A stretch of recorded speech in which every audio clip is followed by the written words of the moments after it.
आज आम तीन सांग लोडिंग होगी बाहर गोटे बढ़िया जगह को आप जगह देखिए जापर केते शांति और सामने देखा होता है पहाड़ चारिपाखे खाली खजुरी बण खजुरी गछ पूरा पहाड़ पाखरे बहुत कष्ट जाकि पहुँचुलू आम जगतेश्वर धाम पाखे और लंबा रास्ता तैयारी कर अंधारुआ रास्ता अंधारुआ बण फाइनाली आम भगवान को पाखे पहुँचीलु हर हर महादेव।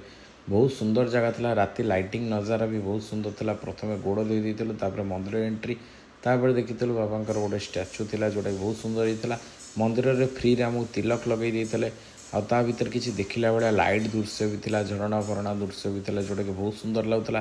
गोटे लंबा चौरा रेकर्डिंग करदेली तापर आम मंदिर भितर जाइलु। मंदिर भितर भगवान केते सुंदर पेंटिंग होता केते सुंदर रंग होता प्रभु को पूरा जूम कर पाखु देखिलु हर हर महादेव। आ मंदिर भितर बहुत सुंदर सुंदर मूर्ति को बहुत बढ़िया काम होता। तापर आम सांग मैंने ठिया वीडियो कलु बहुत सुंदर जगह अच्छी आपण मैंने जातु। बहुत आगु आम देखीलु बहुत भाइराल होता कि आम कहलु ना केबे रातिर गोटे विजिट करूँ रातिर दृश्य देखू कौन केमती आपण मैंने भी जातु और रातिर व्यू नियंतु।